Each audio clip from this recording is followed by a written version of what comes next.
அஸ்ஸலாமு அலைக்கும். நான் உங்கள் ஷிஃபா குக்கிங்லேருந்து பேசுகிறேன்.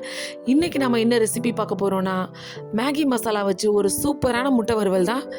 நான் ட்ரை பண்ணேன், ரொம்பவே நல்லா இருந்துச்சு. அதனால தான் இந்த ரெசிபியை உங்களுக்கும் ஷேர் பண்ணுறேன். நீங்களும் ட்ரை பண்ணி பாருங்கள், கண்டிப்பாக உங்களுக்கும் பிடிக்கும். வாங்க எப்படி செய்கிறதுன்னு பார்க்கலாம். முதல்ல நான் முட்டையை வேக வச்சுக்கிறேன். இப்போ முட்டை நல்லாவே வெந்து ஆறிடுச்சு. இப்போ முட்டையெல்லாம் உரித்து ஒரு பவுலில் வச்சுக்கிறேன். ஒரு முட்டையை மட்டும் என்னோட குழந்தைக்காக காரம் போடாமல் எடுத்துட்டேன். மிச்ச எல்லா முட்டையும் நான் உரித்து பாருங்கள், இந்த மாதிரி சுற்றி கோடு போட்டு வச்சுக்கிறேன். கொஞ்சம் நல்லா கீறிக்கோங்க. நீங்கள் கீறும் போது வெள்ளை மட்டும் இல்லை, கொஞ்சம் மஞ்சள் வரையும் போகிற மாதிரி பார்த்து கீறிக்கோங்க. அப்போ தான் கொஞ்சம் மசாலா உள்ள வரையும் போகும். அதுக்காக முட்டையை பிச்சிடாதீங்க.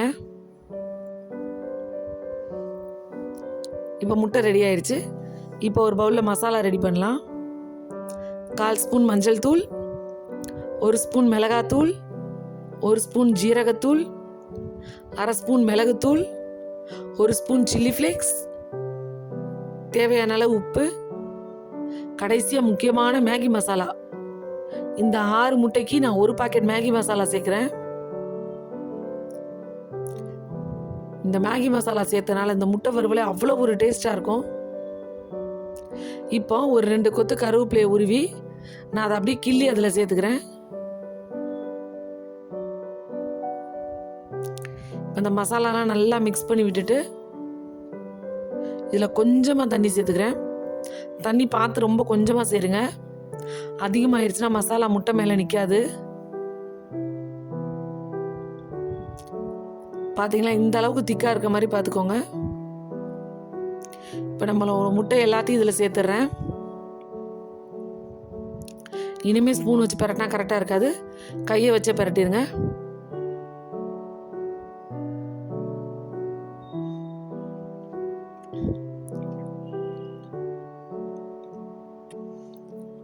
இப்போ இந்த மசாலாலே முட்டை ஒரு 5 நிமிஷம் ஊறட்டும். இங்கே ஒரு கடாயில் தேவையான அளவு எண்ணெய் ஊற்றிட்டு, எண்ணெய் ரொம்ப காய தேவையில்ல, ஒரு நார்மல் ஹீட்டில் இருக்கும்போது இருக்கிற எல்லா முட்டையும் எடுத்து அதில் வச்சுருங்க. ரொம்ப ஹை ஃப்ளேமில் வச்சிங்கன்னா உடனே மசாலா கருகிரும்.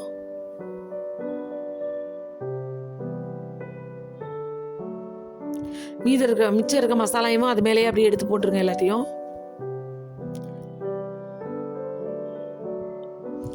இப்போ நல்லா ஒரு பக்கம் வெந்ததுக்கப்புறம் இன்னொரு பக்கம் திருப்பி விடுங்க.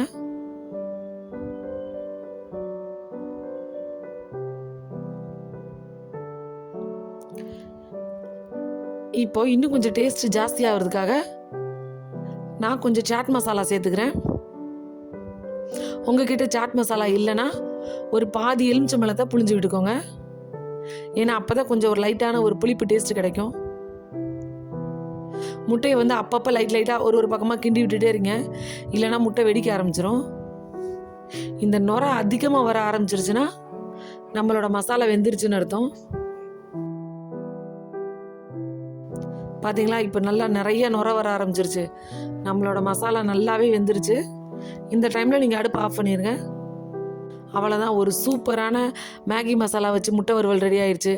நீங்களும் ட்ரை பண்ணி பாருங்கள். என்னோட இந்த ரெசிபி பிடிச்சிருந்துச்சுன்னா என்னோட சேனலை லைக் பண்ணுங்கள், ஷேர் பண்ணுங்கள், சப்ஸ்கிரைப் பண்ணுங்கள்.